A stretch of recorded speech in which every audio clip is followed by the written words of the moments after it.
বসে লেখা ওটা হয় নাই, তবে পাচ্ছি না এটা এই হয়েছে কোন প্রশ্নটা? তো আমি কিছু বলতে পারি? অবশ্যই বলতে পারবেন না কেন? 195 96 ধারা কি ইম্পর্টেন্ট? 195 196 না জি না, তাহলে এটা দরকার নেই, এটা আমি বুঝি নাই। প্রশ্ন কোথায় বুঝেন নাই? কোনটা ইম্পর্টেন্ট না ইম্পর্টেন্ট সেটা কি প্রশ্ন বোঝার জিনিস তো না। প্রশ্ন বুঝতে পেরেছেন, সবগুলো প্রশ্ন বুঝতে পেরেছেন যে আমরা যে প্রশ্নগুলো পড়ছি বা সিআরপিসি যে রিভিশন দিলেন সেখানে কোন জায়গায় আপনার মনে হচ্ছে যে আপনি কিছুই বুঝতে পারছেন না, যে এই সম্পর্কে আমার কোনো ধারণা নেই? প্রশ্ন বুঝতে চাই স্যার,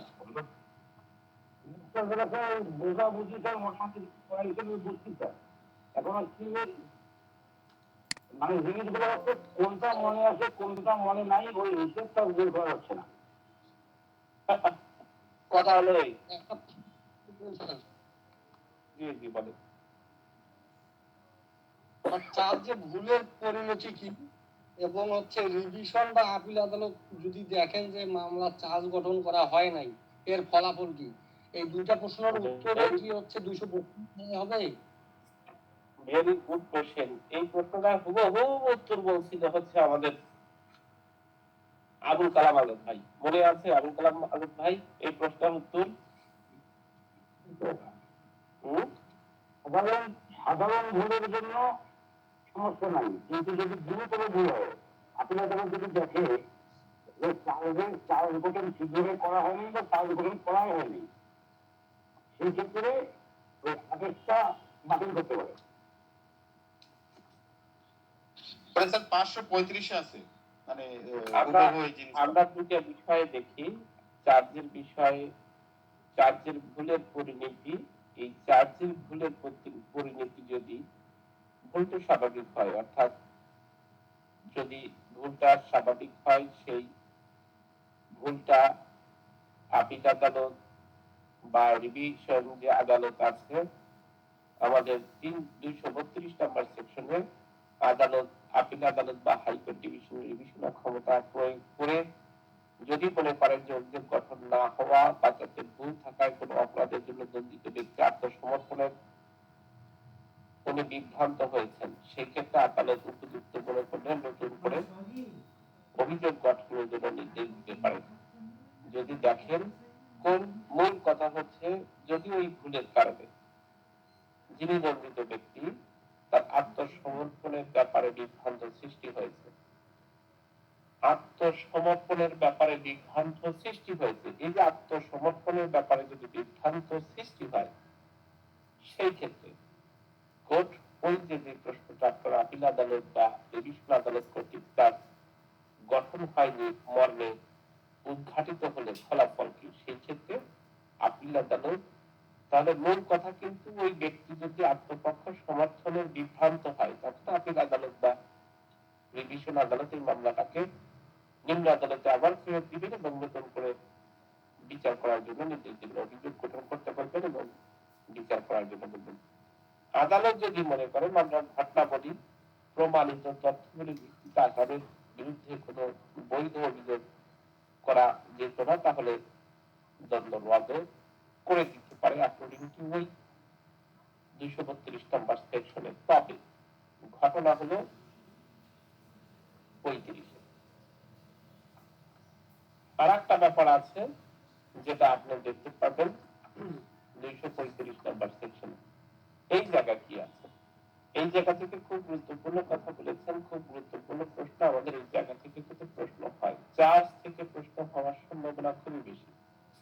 চার্জের ভুলের ফলাফল কি, চার্জে কি কি এলিমেন্ট থাকে, চার্জের বিষয়বস্তু কি, কোন সেকশন থেকে চার্জ হচ্ছে, এই বিষয়গুলো থেকে কিন্তু প্রশ্ন কোনোভাবেই মিস দেওয়ার সুযোগ নাই বা প্রশ্ন হবে। যে কথা আমরা বলছিলাম, যদি 235-এ আপনি চলে যান, 235 নম্বর সেকশনে বলেছে যে একাধিক অপরাধের ট্রায়ালের ক্ষেত্রে, সেই ক্ষেত্রে কি হবে, যে ক্ষেত্রে আমাদের যে কার্যের দ্বারা অপরাধটা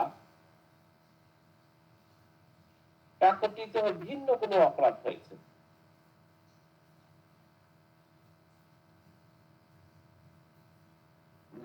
ভুলের ফলাফল আর একটা, এটা তো 235 নম্বর সেকশনে, তাই না? স্যার ভুলের ফলাফল একটা জিনিস আছে স্যার, 535 একটা জিনিস আছে স্যার, যেখানে চার্জ গঠন করা হয় না, ওটা একটু দেখলে ভালো হয় স্যার। 535 535 মনে হয় না।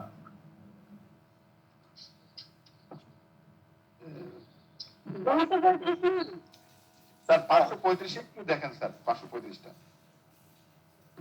সাধারণ ভুল আছে 225 আর ব্যাপক ভুল হলো 232।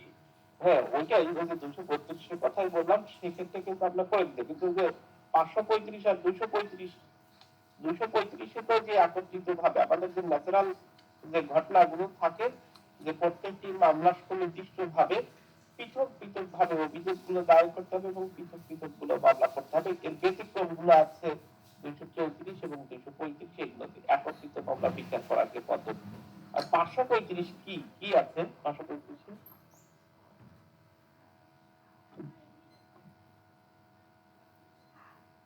স্যার ওখানে আছে স্যার চার্জ প্রমাণ না করার ফল 535 আছে। চার্জ যদি না করা হয় নাকি? জি স্যার। স্যার স্যার 535 আছে স্যার, যে অভিযোগ প্রণয়ন না করার ফল, যদি অভিযোগ প্রণয়ন করা হয় নাই বলেই ঘোষিত প্রদত্ত কোনো সিদ্ধান্ত দণ্ডাদেশ অবৈধ বলে বিবেচিত হবে না, যদি না আপিল বা রিভিশন আদালত মনে করেন যে এই কারণে প্রকৃতপক্ষে ন্যায় বিচার ব্যাহত হয়েছে। 2 নম্বর সাবসেকশন আছে স্যার, আপিল ও রিভিশন আদালত যদি মনে করেন যে নালিশ প্রণয়ন না করাই ন্যায় বিচার ব্যাহত হয়েছে, তবে নালিশ প্রণয়ন করার এবং নালিশ প্রণয়নের অব্যাহতির পর হইতে পুনরায় বিচার শুরু করার আদেশ দিবেন। তাহলে এখানে চার্জ যদি গঠন নাও করে স্যার, তাও তো হচ্ছে যে ওটা আমাদের প্রশ্ন থাকে, আমি বুঝতে পেরেছি, আমাদের প্রশ্ন থাকে হলো যে অভিযোগ যে গঠন করা হবে সেই অভিযোগের ভুলের ফলাফল, প্রশ্ন হচ্ছে ভুলের ফলাফল। আর আপনি যে কথা বলছেন বা 535 নম্বর যে সেকশনে করা হয়েছে, অভিযোগ যদি প্রণয়নই করা হয় নাই, অভিযোগ দায়েরই করা হয় নাই, সেই অভিযোগ দায়ের না করেই ডাইরেক্ট দণ্ড দেওয়া হয়েছে এইটা। আর আমাদের যে প্রশ্ন, উনি যে প্রশ্ন করেছেন সেই প্রশ্ন হচ্ছে ভুলের ফলাফল। সেই জায়গার দুটো বিষয় আমরা পাই, একটা হচ্ছে ইফেক্ট অফ ইরর 225 ভুলের ফলাফলটা কি, আর একটা হচ্ছে যে কথা আমরা বললাম 32 নাম্বার সেকশনে, ওই 232 নাম্বার সেকশনে বলা আছে যে রিভিশন ক্ষমতা প্রয়োগকালে বা আপিল আদালত, যেখানে হাইকোর্ট যদি মনে করেন যে অভিযোগ গঠিত না হওয়া বা তাতে ভুল থাকার কারণে আসামির যেই আত্মপক্ষ সমর্থনের যে সুযোগ সেটা থেকে সে বিভ্রান্ত হচ্ছে, তখনই আদালত নতুন করে অভিযোগ গঠন করতে বলবে এবং বিচারের নির্দেশ দিবে। আর আদালত যদি মনে করেন মামলার ঘটনাবলী এরূপ যে প্রমাণিত তথ্যগুলির ভিত্তিতে আসামির বিরুদ্ধে কোনো বৈধ অভিযোগ নাই, আসলে অভিযোগ নাই, সেক্ষেত্রে দ্বন্দ্বটাকে রদ করে দিতে পারে। তবে আমাদের প্রশ্ন হলো ইফেক্ট অফ ইরর, আরো সহজ কথা, যদি ভুলের ফলাফল, যদি ভুলটা এমন হয়েছে অভিযোগের বর্ণনা বা অন্যান্য তথ্য পরিবেশনের সময় কোনো ভুল হয়েছে বা কোনো কিছু বাদ পড়েছে, এতে আসামির বিভ্রান্ত সৃষ্টি হচ্ছে না আত্মপক্ষ সমর্থনের জন্য, তাহলে সেটাকে গুরুতর ভুল বলে গণ্য করা হবে না, সেক্ষেত্রে মামলাতে কোনো সমস্যা হবে না। এই ধরনের প্রশ্ন আপনাকে বলে দিতে পারে, যেমন এই উদাহরণটা মাঝে মাঝে আসে, এর বিরুদ্ধে বিকে প্রতারণার অভিযোগ করা হয়, কিন্তু অভিযোগ প্রতারণার পদ্ধতি উল্লেখ করা হয়নি, কিভাবে করা হয়েছে সেটা উল্লেখ করা হয়নি। কিন্তু এ জানতে পারলেন না যে কোন লেনদেনের মাধ্যমে তার বিরুদ্ধে অভিযোগ করা হয়েছে এবং সে আত্মপক্ষ সমর্থনের নির্দিষ্ট কিছু বললেন না। আদালত ধরে নেবেন যে অভিযোগ যে প্রতারণার পদ্ধতিতে উল্লেখ করা হয়নি এটা গুরুতর ভুল নাকি সহজ ভুল। যে কথা বলা হচ্ছে, যদি আসামি আত্মপক্ষ সমর্থনের বিভ্রান্ত সৃষ্টি করে তখনই সেক্ষেত্রে আপনার সেটা গুরুতর ভুল হবে, আর যদি বিভ্রান্ত সৃষ্টি না করে তাহলে 225 নম্বর সেকশনে সেই ক্ষেত্রে কোনো সমস্যা নাই, গুরুতর ব্যাপার হবে না। অর্থাৎ আত্মপক্ষ সমর্থনের সাক্ষীকে ডেকে ঘটনা যদি বিবরণ দেয় এবং আদালত তা যদি ধরে নিতে পারে যে না অভিযোগটা ঠিক আছে, যদিও ভুল ছিল, কিন্তু আদালত যদি আসামি যদি আত্মপক্ষ সমর্থনের কোনো সমস্যা না হয়, সেক্ষেত্রে ভুলটাকে গুরুতর ভুল হিসেবে গণ্য করা হবে না। আর একটা প্রশ্ন এখান থেকে মাস্ট প্রশ্ন আসবে, সেটা হচ্ছে যদি প্রশ্ন এখান থেকে পারে তাহলে আপনাকে প্রশ্ন কিন্তু ওই আদালত যে অভিযোগ পরিবর্তন করতে পারে 227 নম্বর সেকশন থেকে প্রশ্ন হওয়ার সম্ভাবনা একেবারে খুবই বেশি। যদি প্রশ্ন করে তাহলে প্রশ্ন করবে হচ্ছে অভিযোগ গঠনের ক্ষেত্রে কি কি এলিমেন্ট থাকে বা অভিযোগ গঠনের উপাদানগুলো কি আলোচনা করুন, অভিযোগের ভুলের ফলাফল কি, ভুলের ফলাফলের ক্ষেত্রে আপনি দুটো সেকশনে ব্যবহার করবেন, 225 ব্যবহার করবেন, 232 ব্যবহার করবেন, আর তার সাথে আপনি ব্যবহার করবেন একেবারে সহজ কথা 225 এবং 32 কিন্তু একেবারে সহজ কথা। মূল কথা হচ্ছে আসামি আত্মপক্ষ সমর্থনের যদি বিভ্রান্ত সৃষ্টি করে তাহলে 232 নম্বর সেকশনে আপিল আদালত এবং রিভিশন আদালত আবার নতুন করে মামলাটা নিম্ন আদালতের রিমান্ডে পাঠাবেন এবং মামলাটা নতুন করে বিচার করতে বলবেন। আর যদি ভুলের ফলাফলের কারণে আসামি আত্মপক্ষ সমর্থনের যদি কোনো বিভ্রান্ত সৃষ্টি না করে তাহলে ন্যায় বিচার যদি ব্যাহত না হয় সেক্ষেত্রে এটাকে গুরুতর ভুল হিসেবে গণ্য করা হবে না। একেবারে সহজ সরল কথা এই দুটা।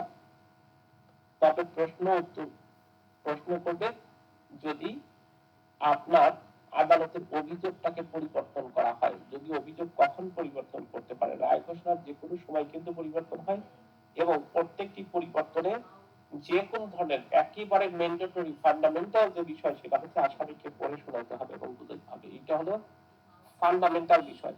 আপনি যদি কোনো অভিযোগ পরিবর্তন করেন তাহলে কিন্তু এই পরিবর্তনের বিষয়টাকে আপনাকে অবশ্যই তাকে পড়ে শোনাতে হবে। শুধু তাই না, এই যে পরিবর্তনটা আনা হয়েছে আরো কিছু কথা আছে, 28 আছে, 29 আছে, কিন্তু তারপরেও আপনাকে 31 নাম্বার সেকশন যুক্ত করতে হবে যে যদি কোনো এই চার্জের পরিবর্তন আনা হয় সেক্ষেত্রে সরকার পক্ষ বা আসামির পক্ষের যেই সকল সাক্ষী জবানবন্দি বা জেরা অলরেডি কমপ্লিট হয়েছে সেই সকল সাক্ষীদেরকে আবার পুনরায় তলব বা পুনরায় সমন পুনরায় জবানবন্দি গ্রহণ করার জন্য আদালত অনুমতি দিতে হবে। শব্দটা বলা হচ্ছে অনুমতি দিতে হবে। আদালত গুরুত্ব মনে করলে আদালত অতিরিক্ত কোনো সাক্ষীকে তলব করার অনুমতি দিবেন। দিতে হবে শব্দটা বলেছে, দিতে হবে অর্থাৎ অবশ্যই কিন্তু এই সুযোগটা রাখতে হবে। সো আমাদের এখান থেকে প্রশ্ন হওয়ার সম্ভাবনা ক্রিমিনাল প্রসিডিউরে খুব বেশি এই বছর। দ্বিতীয় প্রশ্নটা কিন্তু আমি বারবার বলেছি, দ্বিতীয় প্রশ্নটা হচ্ছে ওই 73 থেকে হওয়ার সম্ভাবনা খুবই বেশি। 73 যে পরিবর্তনটা হয়েছে সেখান থেকে যে কোনো ধরনের একটা পরিবর্তন থেকে প্রশ্ন হবে, অথবা 54 থেকে প্রশ্ন হবে, অথবা এদিকে 46 থেকে প্রশ্ন হবে। যে কোনো একটা পরিবর্তন থেকে প্রশ্ন হওয়ার সম্ভাবনা একেবারে খুব বেশি। সে কিভাবে গ্রেফতার করবে যে 46 নাম্বার যে পরিবর্তনগুলো আনা হয়েছে অধিকাংশই তো জানা না, কি অবস্থা জানাই নাই। মোটামুটি বলেন 46 নাম্বার কি পরিবর্তন আনা হয়েছে সর্বশেষ একবার বলেন। আমি 73 নাম্বার কি পরিবর্তন দুইজন বলেন দেখি।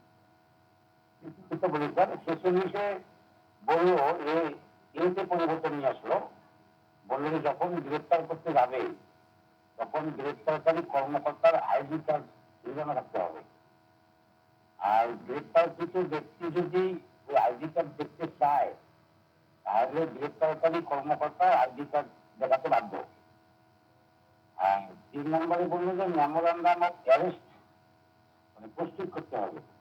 মেমোরান্ডাম অফ অ্যারেস্টে কি মানে যিনি জব্দ করলো সেটা লেখা থাকবে, উপস্থিত গণ্যমান্য সাক্ষী যে ওখানে দিতে হবে, আর গ্রেফতারকৃত ব্যক্তির ওখানে স্বাক্ষর থাকতে হবে। আর ওই মেমোরান্ডাম অফ অ্যারেস্টের একটা কপি গ্রেফতারকৃত ব্যক্তিকে দিতে হবে। আর যদি বাসায় গ্রেফতার না করে বাইরে গ্রেফতার করা হয় তাহলে 12 ঘন্টার মধ্যে ওই বন্দি বন্ধকে লাগাতে হবে। আর 12 ঘন্টার মধ্যে কোনো আপনার আইনজীবীর সঙ্গে যোগাযোগ করার সুযোগ দিতে হবে। Very good. এই কথা স্যার বিষয়টা বলা আছে। আর 73 কি পরিবর্তন হয়েছে? আরেকজন বলেন, আরেকজন বলেন।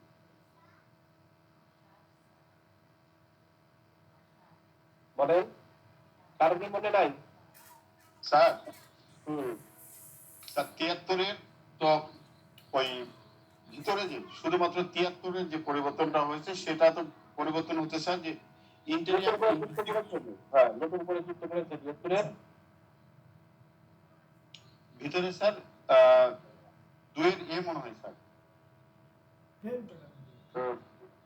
স্যার তবে স্যার মেন টেক্সটটা মনে আছে স্যার যে ইন্টেরিয়াম ইনভেস্টিগেশন রিপোর্ট। এইটা ব্যাপার হবে না, কে ভালো জানা আছে। এই প্রশ্ন করেন নাই কেন, কি ব্যাপার?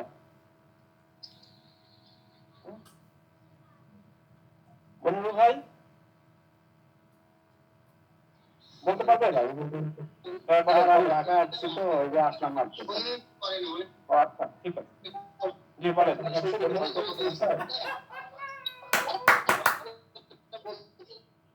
বলেন, শোনা হয় বলেন। 173 এ ইন্টেরিয়র 173-এর এক উপধারাতে স্যার অন্তর্বর্তীকালীন তদন্ত প্রতিবেদনের কথা বলছে স্যার। দিতে বললো স্যার সেখানে যেটা বলা হয়েছে যে যখন কোনো তদন্তকারী কর্মকর্তা তদন্ত চলমান অবস্থায় ওই এলাকার পুলিশ কর্মকর্তা পুলিশ কমিশনার মেট্রোপলিটন হলে, বাইরে হলে আপনার জেলা পুলিশ সুপারিনটেন্ডেন্ট বা তদন্ত পর্যালোচনাকারী এমন কোন সমমর্যাদার কর্মকর্তা ওই ওসিকে বা তদন্ত পরিচালনাকারী কর্মকর্তাকে অগ্রগতির বিষয়ে একটা প্রতিবেদন চাইতে পারবেন স্যার, তলব করতে পারবেন। আর যখন ওসি ওইটা দেবেন মানে তদন্তকারী কর্মকর্তা তার বসকে যখন ওইটা সাবমিট করবেন, তখন যদি তদন্ত এসপি বা পুলিশ কমিশনার বা সমমর্যাদার অফিসার যদি দেখেন যে কোনো ব্যক্তির বিরুদ্ধে এরকম যথেষ্ট পরিমাণ নাই, সাক্ষ্য নাই, সে অপরাধটা করেছে, সেই ক্ষেত্রে সে তদন্তকারী কর্মকর্তাকে নির্দেশ দেবেন এটা ম্যাজিস্ট্রেটের কাছে সাবমিট করতে। এটা বলছে 2 উপধারাতে। আর 3 উপধারাতে স্যার ওইটা পাওয়ার পরে ম্যাজিস্ট্রেট তাকে ডিসচার্জ দিতে পারবেন এবং পরবর্তীতে যখন ফাইনাল চূড়ান্তভাবে প্রতিবেদন দাখিল হবেন, তার যদি স্বতন্ত্র সাক্ষী পাওয়া যায় তার বিরুদ্ধে, তখন স্যার সেটা সহই দাখিল করবেন, তাকে আবার পুনরায় মামলাতে যুক্ত করা যাবে স্যার। এটা হচ্ছে যে স্যার 173-এর এ গেল স্যার। এ ক আর দুইয়ে বলতেছে স্যার টাইম ফ্রেমের কথা। সেখানে স্যার প্রথম 1 নাম্বার সাবসেকশনে বলছে যে তদন্তকারী কর্মকর্তা 60 দিনের মধ্যে এই তদন্ত প্রতিবেদন সম্পূর্ণ করবেন।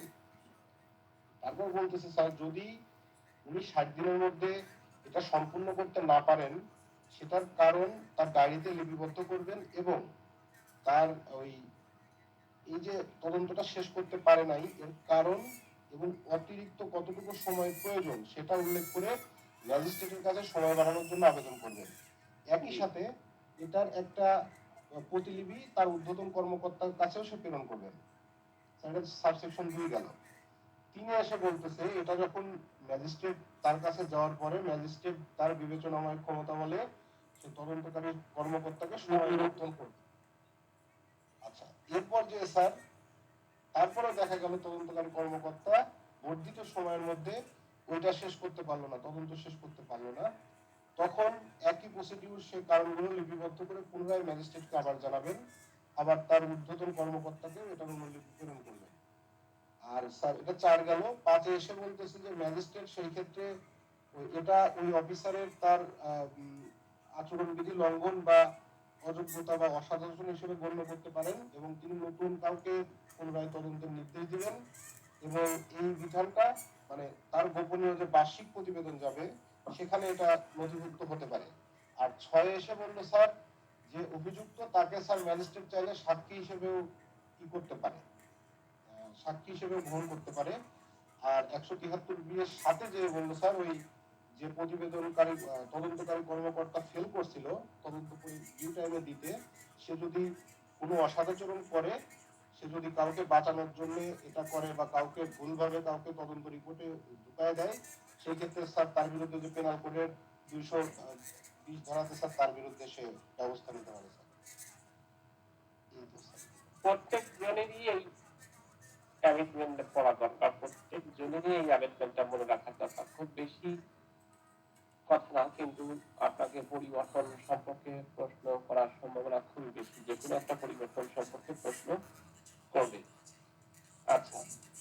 বিষয়ে আমি কথা বলতে চাচ্ছি সেটা হলো কালকে যে ড্রাফটিং গুলো কে কে লিখেছেন, ঠিক মতো লিখেছেন কেউ বাসায়, যে আমি আর কি বুঝলাম আর কি লিখলাম?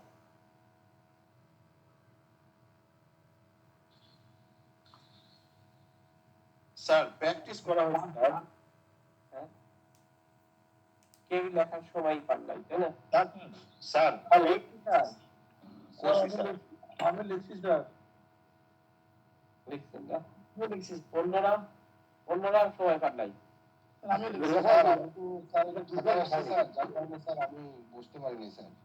স্যার স্যার যদি জামিনের দরখাস্ত হচ্ছে স্যার, তাহলে 4টা সিচুয়েশন জামিন হচ্ছে স্যার। একটা হচ্ছে যে জামিনটা হচ্ছে যে ডাইরেক্ট আদালত, যেমন আত্মসমর্পণ করে জামিন, ওয়ারেন্ট ইস্যু হচ্ছে, আসামি হচ্ছে যে বা সমন তলব, ওই যে সমন গেছে, আসামি আত্মসমর্পণ করে জামিন চাচ্ছে ওই বিচারিক আদালতে। আরেকটা ক্ষেত্র স্যার, ওয়ারেন্ট হয়েছে, তাকে গ্রেফতার করছে, হাজতে আসামির জামিন। হুম, এই দুটাই সেম থাকবে স্যার, ওই যে হুম। মোকদ্দমা নাম্বার টাম্বার। যেই কোর্টে মামলা আছে সেই কোর্টেই হবে। জি স্যার। আরেকটা জামিন থাকবে স্যার, যেখানে জামিন চেয়েছে কিন্তু জামিনটা দেয় নাই। হুম, তো জামিন চেয়েছে, জামিন দেয় নাই, তখন যায় স্যার, এটা আপনি বলছিলেন যে ওই যে ফৌজদারি বিবিধ মোকদ্দমা করতে হবে, এটা দায়রা আদালতে, দায়রা জজ আদালতে।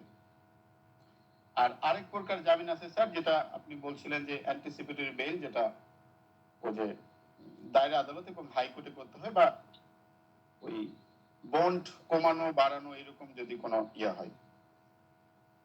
আচ্ছা, এখন আমরা দেওয়ানি কার্যবিধির একদিন একটা দরখাস্ত নিয়ে আমরা বলছিলাম যে দরখাস্ত এইভাবে লিখবেন আর মামলা এরকম লিখবেন।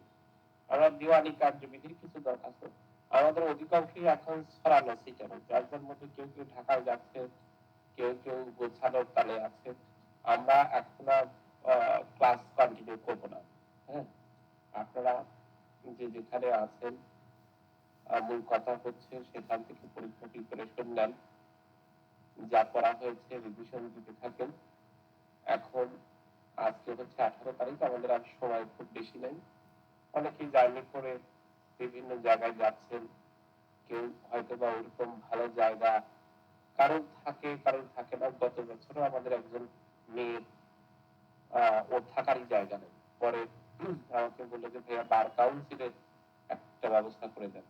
তখন বার কাউন্সিলে সিট আছে, ওখানে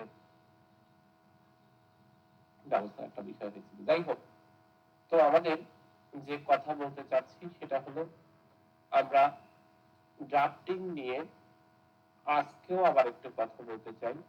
CPC, CrPC, penal code, evidence যা পড়ানো আছে, যেগুলো পড়া হয়েছে সেইগুলোই দেখবেন।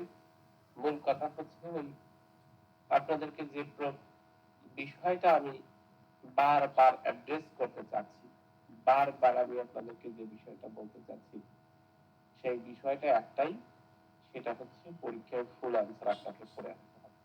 আপনি পরিপূর্ণভাবে জানেন না, আমি কোন সময় কথা বলেছি, সেই কথা অনুযায়ী আপনার মনে আছে, সেই কথা অনুযায়ী আপনার যতটুকু মনে আছে ঠিক ততটুকু পর্যন্তই আপনি লিখে আসেন, আর ওই রিলেটেড যা যা জানেন।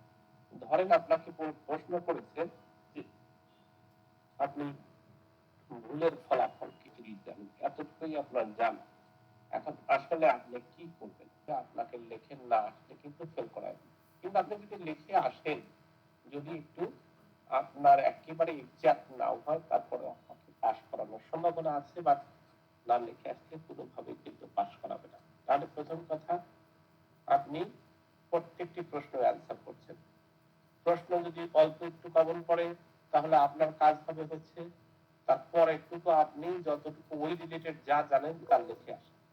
দ্বিতীয় ব্যাপার হচ্ছে কি, আপনার ওখানে আপনার আর কেউ ভালো জানে না এইটা মনে রাখবেন। আপনার ওখানে কেউ আর ভালো জানতে না, এটা মনে রাখবেন। অর্থাৎ আপনি কোনো কিছু জানছেন না, আপনি কি করছেন, আপনি অন্যজনের সহযোগিতা চাচ্ছেন, আপনার ওইটার দরকার নাই। আপনি কি করবেন, ওখানে না যে ওখানে না কথা বলে আপনি সরাসরি আপনি আপনি যা জানেন, আমাদের কথা কথনে যে সমস্ত হয়েছে, যা জানা হয়েছে, শুধুমাত্র সেই সমস্ত জায়গায় আপনি থাকেন, আর কোথাও আপনি যাইয়েন না। এইটা হলো আমার প্রথম কথা। কারণ আপনি হয়তোবা একটা কিছু লিখে আসতে পারতেন, বাট আপনি এই আবল তাবল করার কারণে আপনার খুবই খারাপ হওয়ার সম্ভাবনা থাকে। যে কোনো সময় যে কোনো ধরনের দুর্ঘটনা ঘটে যেতে পারে। তো এই দুর্ঘটনা যাতে না ঘটে, তাহলে আপনাকে কি করতে হবে? আপনাকে অবশ্যই অবশ্যই আপনাকে কোন রকম কথা বলা যাবে না, কোন রকম কথা আপনি বলতে পারবেন না। এইটা হলো আমার প্রথম কথা। যা জানেন আপনার মতো করে রাখেন, আর আপনার কোনো কিছু অতিরিক্ত জানার দরকার নেই। আপনাকে কোনো কিছুই আপনার জানার দরকার, আপনি যা জানেন, আমি বারবার বলছি, আপনি যা জানেন তাই করেন, বাট কারোর সহায়তা নিয়েন না, কারোর কাছ থেকে শুনতে দেন না। আপনার পাশ হবে, কিন্তু আপনি যদি কারোর কথা শুনতে যান, তাহলে কিন্তু আপনার পাশ তো দূরের কথা, আপনার বিপদ হওয়ার সম্ভাবনা সবচেয়ে বেশি থাকবে। আপনি যা জানেন তাই পরীক্ষা দেন। প্রত্যেকজন, আমি এই যে আজকেও বলছি, একেবারে জোর করেই বলছি সব কথা, আমি জানি তো একেবারে সবাই পাশ করবেন যদি এই নিয়ম শৃঙ্খলাটা বলে রাখেন। পরীক্ষার হল নিয়ে ভীতি থাকার দরকার নাই, যা পড়া আছে তাই পড়লেই আপনার হবে। শুধুমাত্র সেগুলো রিভিশন দিতে থাকে। দ্বিতীয়ত, এখন আমাদেরকে যেতে হবে কোথায়? আমাদেরকে যেতে হবে হচ্ছে, কালকে ক্রিমিনাল প্রসিডিউর দেখেছি, আজকে কিছু সিভিল প্রসিডিউরের ব্যাপার নিয়ে আমরা কথা বলছি। সিভিল প্রসিডিউর নিয়ে যদিও আমরা আগে কথা বলেছিলাম একবার, যে স্যার হচ্ছে উত্তর যদি সঠিক হয় আর বর্ণনা যদি কম হয় তাহলে সমস্যা আছে কি স্যার? নো সমস্যা, কোনো সমস্যা নাই, কোনো সমস্যা নাই। এটাই তো স্যার।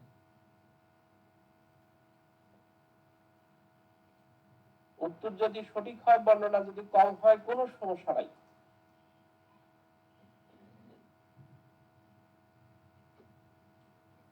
আপনি লিখে আনবেন।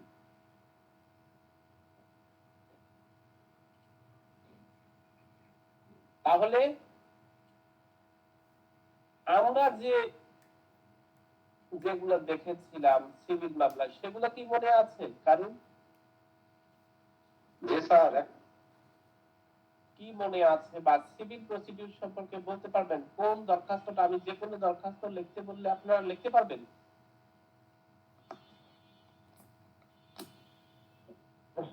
চেষ্টা করা যায়। আমি বললাম না স্যার, সবই মনে আছে, এখন কোনটা আছে কোনটা নাই এই হিসাবটা আসতেছে না। যে প্রশ্ন করে তখন মনে পড়ে না, কখন না, এইরকম অবস্থা। পড়া তো বেশি বেশি করা হয়ে গেছে তো স্যার, মানে হিসাবটা করা যায় না যে সব মনে আছে কিনা। স্যার দরখাস্ত তো অনেকগুলো আছে স্যার, যেমন ওই যে আরজি প্রত্যাখ্যানের যে দরখাস্তটা, ওটা দরখাস্ত আছে, পক্ষ মুক্তির দরখাস্ত আছে স্যার। তারপরে যদি একটা মোকদ্দমা খারিজ হয়ে যায়, ওই খারিজ রদ রহিতের জন্য দরখাস্ত, তারপরে অস্থায়ী নিষেধাজ্ঞার জন্য দরখাস্ত, এরকম স্যার। সেগুলো পারবেন কিনা, আমরা যে পদ্ধতি সংশোধন আছে ভাই, সংশোধন আরজি সংশোধন স্যার পারবো স্যার। প্রথমে আপনি বলছিলেন আদালতের নামটা সুন্দর করে লেখার জন্য, আদালতের নাম লিখবো স্যার। তারপরে একটা আপনি বলছিলেন যে এই দরখাস্তগুলো হচ্ছে একটা রানিং মোকদ্দমায়, তো রানিং মোকদ্দমার নাম্বারটা আমরা সবগুলো মোকদ্দমাই কিন্তু রানিং মোকদ্দমা, সবগুলো। এখানে কিন্তু নতুন করে ডট ডট দেওয়ার প্রয়োজন নাই, এখানে কিন্তু মামলার নাম্বার ডাইরেক্ট হয়ে যাবে। যদি ধরেন আমি বলছি যে 7 নাম্বার আদেশের 11 নাম্বার বিধি অনুযায়ী আরজি খারিজের দরখাস্ত করেন, আরজি খারিজের দরখাস্ত বিবাদী হিসেবে, তাহলে আপনি বলেন তো, যে কেউ একজন দেখি, কারণ যারা পারে তারা তো আছে, দেখি হঠাৎ করে একজন জিজ্ঞেস করি,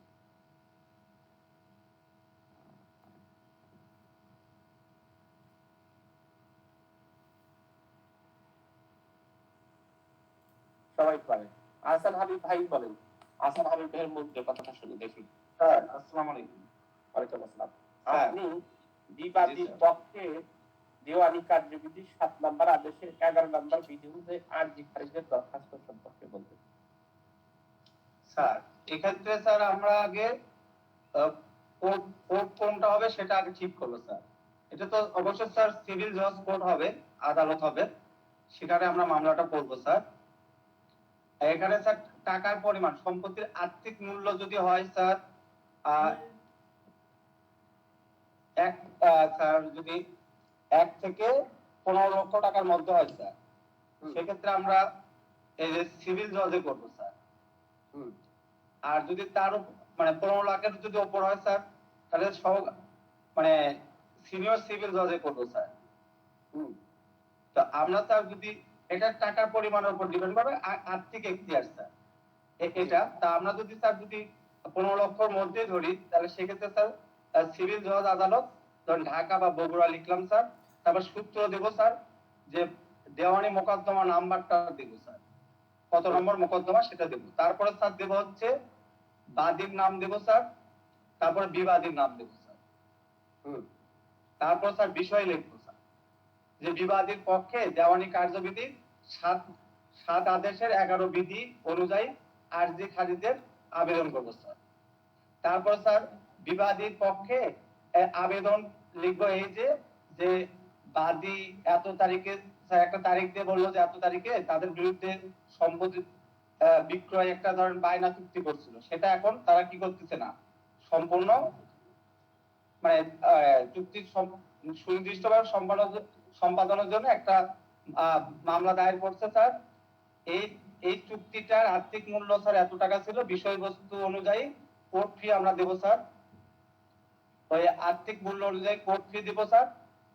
তারপরে বাদী তার যে আর্জিতে যে মূল্যমান সেটা যদি কম দেখায় বা অপর্যাপ্ত দেখায় স্যার, সেক্ষেত্রে আমরা যে আর্জি খারিজ হয় সেই বিষয়টা আমরা উপস্থাপন করব স্যার, যে মূল্যমান কম ছিল এবং অপর্যাপ্ত স্ট্যাম্প ফি ছিল স্যার, স্ট্যাম্প পেপার ছিল স্যার, এটা দেখবো স্যার। তারপরে লিখবো যে বিবাদী যে লিখিত জবাবে যে আমরা যে স্যার লিখবো যে সুনির্দিষ্টভাবে দাবি করছে যে মানে আমরা স্যার গুছায় বলতে পারতেছি না স্যার, এটা এটা স্যার আমরা সংশোধনের জন্য আর কি স্যার একটা আর্জি দাখিল করবো স্যার, যে আদালতকে বলবো যে আমরা নির্দিষ্ট সময়ে এটা সংশোধন করে এই পর্যাপ্ত অর্থ এবং হচ্ছে স্যার না, আমি তো আপনাকে বলেছি যে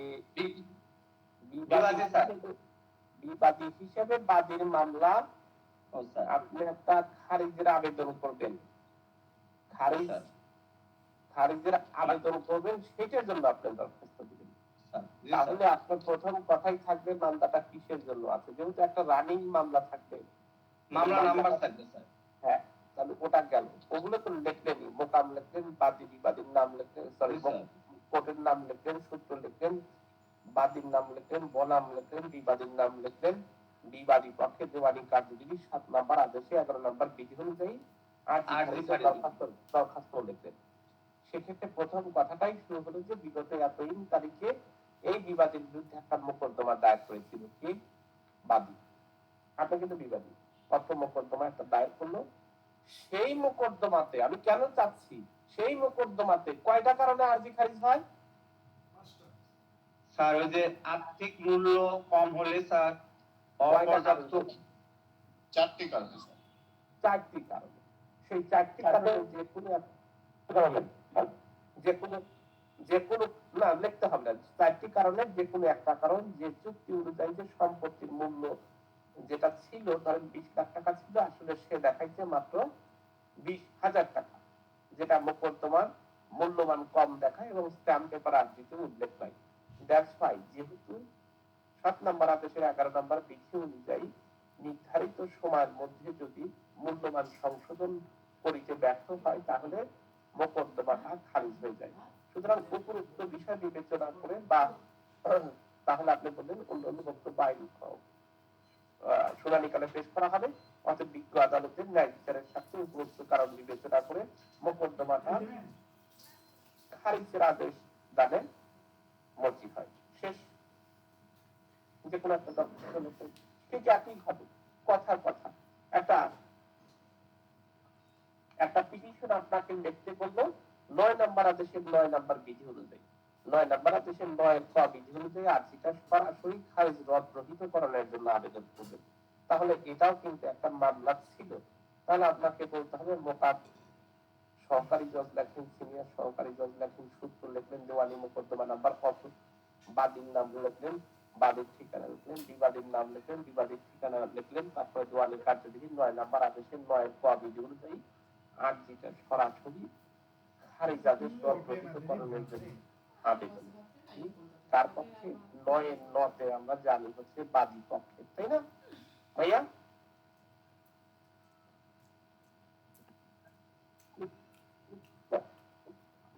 তাহলে আপনি কথা লিখে দেন যে বাদী বিবাদীর বিরুদ্ধে গত এতই তারিখে একটা সুনির্দিষ্ট প্রতিকার আইনে ৮ নম্বর সেকশনে বা ৩৯ নম্বর সেকশনে ৩১ নম্বর সেকশনে মোকদ্দমা দায়ের করেন। মোকদ্দমা চলমান থাকা অবস্থায় বাদী অত্যন্ত অসুস্থ, গুরুতর অসুস্থতা থাকার কারণে আদালতে উপস্থিত হতে পারেন। আদালতে অনুপস্থিত থাকার কারণে বিজ্ঞ আদালত মোকদ্দমাটা খারিজ করে দেন। যেহেতু বাদী অত্যন্ত গুরুতর অসুস্থ ছিল, কোর্টে আসতে পারে নাই, মানবিক বিবেচনা করে মোকদ্দমাটাকে খারিজের আদেশ প্রহিত করার জন্য বিনীত প্রার্থনা করছি। অন্যান্য বক্তব্য শুনানিকালে পেশ করা হবে। অতএব ন্যায় বিচারের সাথে আর আপনার প্রশ্নে যা আছে ২-৪টা কথা যদি লিখতে চান আপনি লিখতে পারেন, কিন্তু মূল কথা এটা লিখে দেন, এফিডেভিট লিখে দেন, হয়ে গেল। জি স্যার, এখানে কি স্যার মানে এই যে সুনির্দিষ্ট প্রতিকার যেমন ১২ ধারা আছে, ৮ ধারা, যে কোনো একটা ধারা দিলেই তো হচ্ছে স্যার, নাকি স্যার? আপনার মতো করে ১২ ধারা দিতে পারেন, ৮ ধারা দিতে পারেন, মানে একটা মামলা আছে। আমি যেটা বুঝাতে চাচ্ছি যে একটা মামলা, জি জি জি স্যার, সেই মামলা জি স্যার, যে কোনো একটা মামলা আছে। যেহেতু একটা মামলা আছে তাহলে আপনাকে এইভাবে আপনাকে পিটিশন গুলো দিতে হবে।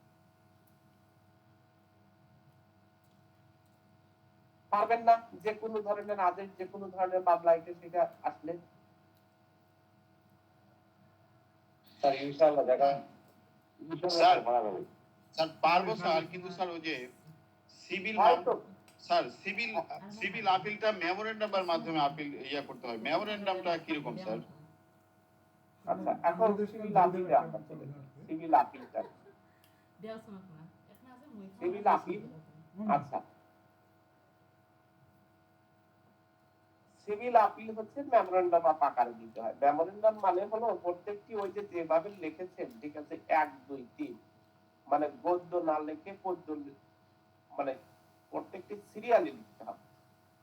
আচ্ছা, কোন একটা আপিলের আছে, নমুনা আছে এই বইয়ে, কারো বইয়ে? স্যার দেখি স্যার।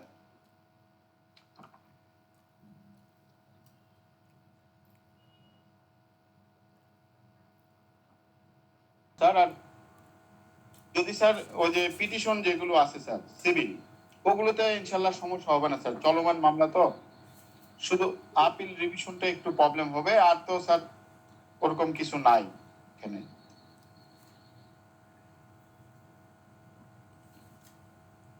স্যার হ্যাঁ, আরেকটা জিনিস স্যার, ওই যে সিআরপিসির যে স্যার ১৪৫ ধারার যে পিটিশন কেস,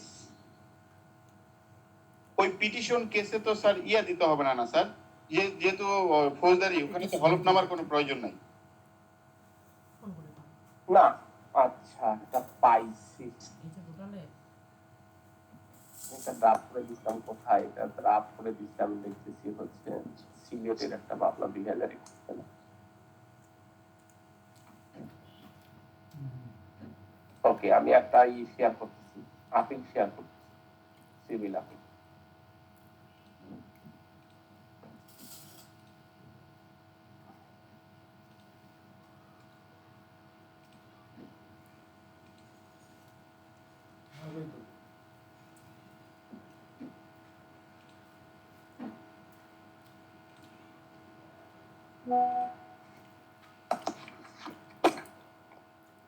আপিল দরখাস্তই আসবে আমার কাছে মনে হচ্ছে।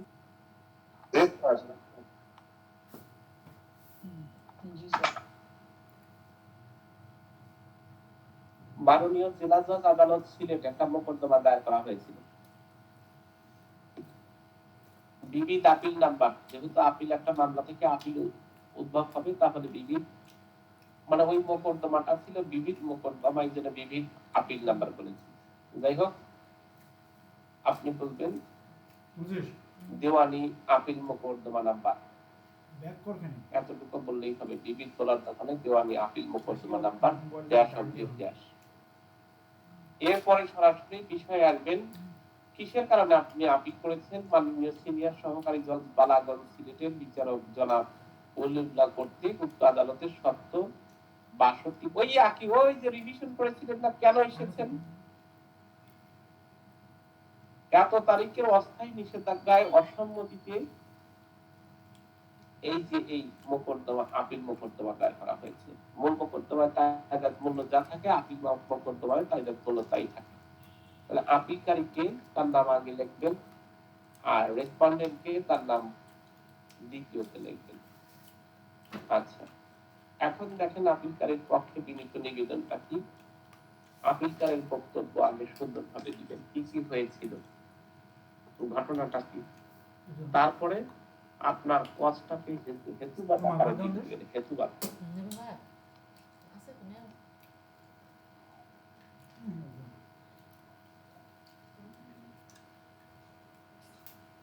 সরাসরি হেতুবাদ আকারে দিয়ে দিবেন। দেখেন লেখা আছে, যেহেতু নিম্ন আদালতের এখানে যে বিষয়টা আসলে আপিল, যে মূল বিষয়টার উপরে ভিত্তি করে আপিল করা হয়, সেটা হলো সবসময় ঘটনাগত এবং আইনগত প্রশ্নে। আপিল যখনই দেখবেন তখনই আপনি বলবেন ঘটনা, মূল ঘটনা বলবেন, মূল ঘটনা এবং আইনগত বিষয় কোর্ট ভুল করেছে। কোর্ট কি করে নাই, কাগজপত্রাদি পর্যালোচনা না করেই আদেশ দিয়েছে বা রায় দিয়েছে। কোর্ট বাদীর, যদি বাদীর হয় বিবাদীর হয়, যেটাই কেন না হয়, আপনি বলবেন কোর্ট বাদীর সাক্ষীর সাক্ষ্যকে কনসিডার না করে জাজমেন্ট দিয়েছে। কোর্ট ঘটনাগুলোকে পর্যাপ্ত পরিমাণ স্টাডি না করেই দিয়েছে। মোকদ্দমার মামলা বা জবানবন্দি দাখিল হয়, যেই সমস্ত কাগজপত্র দিয়ে দাখিল করা হয়েছে, সেই সমস্ত কাগজপত্র দিয়ে না দেখেই উনি রায় দিয়েছে। মানে এই যে তার যে যেই সমস্ত ভুল আইনগত এবং ঘটনাগত, বারবার হেতুবাদে তুলে ধরতে, দেন আপনি পিয়ার প্রসাদ দিবেন। তাহলে প্রথমত কি হচ্ছে, আমরা কেন আপিল করতে আসছি, প্রথমত আপনাকে মাননীয় জেলা জজ লিখলেন, আপিল লিখলেন, বিষয়টা কি লিখবেন, মাননীয় সিনিয়র সহকারী জজের কোথা থেকে এসেছে সেই কথাটা লিখবেন, কোন আদেশে আপনার সংক্ষুব্ধ, তারপরে তাইদাদ মূল্য লিখবেন। এরপরে আপনি আপিলের এবং অপর পক্ষ বা রেসপন্ডেন্টের নাম লিখবেন, কার পক্ষে, আপিলকারীর পক্ষে বিনীত নিবেদন লিখে আপনি বলবেন যে বিগত এতই তারিখে দেখেন আমাদের আর একটা ছোট করে এক ভাই দিয়েছে, যে দেখেন উনি কত সুন্দর ভাবে, আরো আমি তো একেবারে ফুল মামলার একটা আপিল দিয়েছি 7 পেজের, উনি দেখেন 1 পেজের মধ্যে একটা দিয়েছে। এটি দেওয়ানি মোকদ্দমা, আপিলকারী বাদী সিভিল জজ কার এই যে সংক্ষুব্ধ হয়ে কেন এসেছেন সেটা লিখছেন। তারপরে হেতুবাদ সমূহ, কেন সিনিয়র আপিল জজ মারাত্মক সিদ্ধান্ত নিতে ভুল করেছে, যেহেতু যেটা দিয়েছে আমি সেটা কিন্তু বলতেছি, বিজ্ঞ আদালত মারাত্মক সিদ্ধান্ত গ্রহণ করেছে, ভুলভ্রান্তিক সিদ্ধান্ত গ্রহণ করেছে। তারপরে হচ্ছে ভ্রান্তিক সিদ্ধান্ত গ্রহণের ফলে যে অর্ডারটা দিয়েছে সেটা বেআইনি। এই কথাগুলো লিখে আপনাকে আসতে হবে, হেতুবাদ দিতে হবে এবং আপনাকে পিয়ার প্রসাদ দিতে হবে। মূল হচ্ছে আপনি কেন এসেছেন, দ্বিতীয় হচ্ছে হেতুবাদ দিবেন, তারপরে হচ্ছে আপনার প্রার্থনা দিবেন, দেন শেষ করবেন। এই যে হেতুবাদ, এগুলোতে সবসময় সার্টিফিকেট অ্যাফিডেভিট আকারে দিয়ে দিতে হয়। অর্থাৎ মোকদ্দমায় যে উনি মোকদ্দমায় আপিলের যেহেতু যথেষ্ট সুযোগ আছে, এই হেতুবাদগুলো আমি সমর্থন করি, এটা বলে অ্যাডভোকেট সাহেব সিগনেচার করে দিবেন। এই হচ্ছে আপিল। একদিনে আপিল আসলে বোঝা খুবই কঠিন, আমি যেভাবেই বলি না কেন, আমি আপনাকে যতভাবেই বোঝানোর চেষ্টা করি না কেন, এটা একদিনে বোঝার কোনো জিনিস না। তবে আপনাকে মনে রাখতে হচ্ছে, কোর্টের নাম সবসময় জেলা জজ হচ্ছে। আপিল লিখলেন, বিষয়টা সবসময় লিখবেন, কেন এসেছেন, যে আদালত আপনাকে জাজমেন্ট দিয়েছে বা ডিগ্রি দিয়েছে বা অর্ডার দিয়েছে সেটাতে আপনি সংক্ষুব্ধ, সেই তারিখটা এবং মামলা মোকদ্দমার নাম্বারটা লিখবেন। বাদী এবং বিবাদী অর্থাৎ আপিলকারী এবং রেসপন্ডেন্টের নাম আপনি লিখতে পারবেন। বাকিগুলো প্রথমটা হচ্ছে মোকদ্দমার ঘটনাগুলো বর্ণনা করবেন। মোকদ্দমা কবে, কোথায়, কিভাবে দায়ের করেছে, একটা সিভিল মামলা সম্পর্কে ছোট্ট একটা ব্রিফ দিবেন। তাহলে আপনিও যে ব্রিফটাই দিয়ে দিতে পারবেন, যেটা আমরা শিখাইছি যে জেলা অমুক, থানা অমুক, তারপরে হচ্ছে মৌজা অমুক, সিএস এত, আরএস এত, নামজারি এত, খতিয়ানের রেকর্ডীয় মালিক ছিল, তারপরে সেই করছে, এরপরে সে সম্পত্তির মালিক হয়েছে, একটা কথা দিয়ে দিতেন। এরপরে এই মোকদ্দমাটা আমি একটা সত্য ঘোষণার মোকদ্দমা দায়ের করেছিলাম, কিন্তু আদালত নামঞ্জুর করে, অর্থাৎ বাদীর বক্তব্য না শুনেই মোকদ্দমাটা কি করেন, দোতরফা সূত্রে বাদীর বিরুদ্ধে রায় ডিগ্রি প্রদান করেন। তারপরে আপনি শুরু করে দিলেন হেতুবাদ ক। যেহেতু ঘটনাগুলোকে সঠিকভাবে বিবেচনা না করেই আদালত রায় প্রদান করেছেন, আদালত কোন প্রকার বক্তব্য কর্ণপাত না করিয়াই বিচার বহির্ভূত ভাবে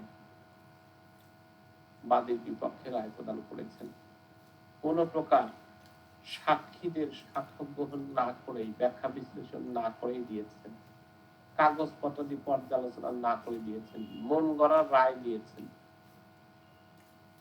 যে রায়টা রদ্দকরণের জন্য অত্র আদালতের এখতিয়ার যুক্ত, দ্যাটস ওয়াই অত্র আদালতের রায় রদ্দকরণ বা বাতিলের জন্য অত্র আপিল দায়ের করা হয়েছে। তারপরে আপনি পিয়ার প্রসাদ দিবেন, অতএব আপিল আদালত আপিল পক্ষের বিনীত প্রার্থনা অত্র মোকদ্দমার আপিল গ্রহণ পূর্বক নিম্ন আদালতের বা বিজ্ঞ সিনিয়র সহকারী জজ আদালতের 62/2021 মোকদ্দমাটা নথি তলব আনতে, মানে নথিটা তলব করতে হবে, নথি তলব আনতে অত্র আপিল মঞ্জুর ক্রমে মঞ্জুর করত আদালতের বিহিত আদেশ কামনা করছি।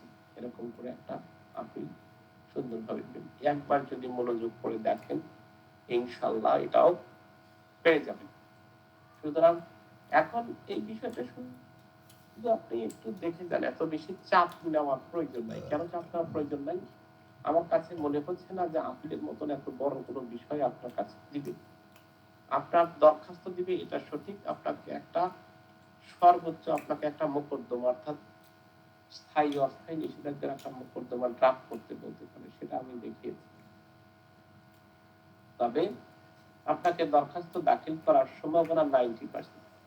রেকটিফিকেশন অর্থাৎ আরজি সংশোধনের সাথে 6-17 পক্ষভুক্তির আবেদন 1-10, তারপরে হচ্ছে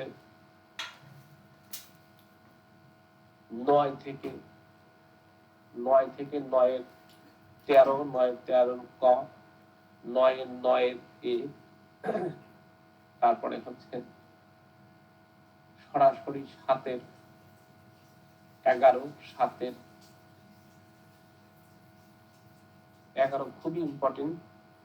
38-39 থেকে আপনাকে যে কোনো একটা ড্রাফট করতেই বলতে পারে, একই সাথে মামলাটা নাসফার করার জন্য একটা দরখাস্ত দিতে বলতে পারে।